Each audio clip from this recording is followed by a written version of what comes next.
Cricket খেলা যখন থেকে দেখা শুরু করছি আমি শুধু সাকিব আল হাসান থেকে ক্রিকেট খেলা বুঝেছি।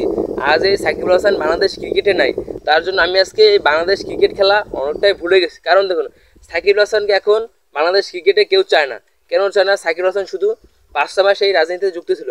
সাকিব আল হাসানের কী এমন ভুল ছিল সাকিব আল হাসান বাংলাদেশ ক্রিকেটে এখন থাকতে পারবে না? আপনারা একটু কমেন্টে একটু বলে দেবেন। সাকিব আল হাসান দেখুন আমাদের দীর্ঘ 17 বছর এই ক্রিকেটকে শাসন করছে। সাকিব আল হাসান হচ্ছে বাংলাদেশের অলরাউন্ডার এবং পুরো যে বিশ্বের একজন অলরাউন্ডার। তারপরে ভাই সাকিব আল হাসানের ভাই ব্র্যান্ড ভ্যালু এখন বাংলাদেশে অনেকটাই কমে এসেছে, কারণ আমাদের রাজনীতিতে যুক্ত হবার দোষ হচ্ছে সাকিব আল হাসানের। সাকিব আল হাসান কেন রাজনীতিতে যুক্ত ছিল? ক্রিকেট ম্যানেজমেন্ট এখন যদি চায় সাকিবকে আমাদের বাংলাদেশে আবারও আসতে পারে, সাকিব আল হাসান এখন আবারও বোলিং করতে পারবে।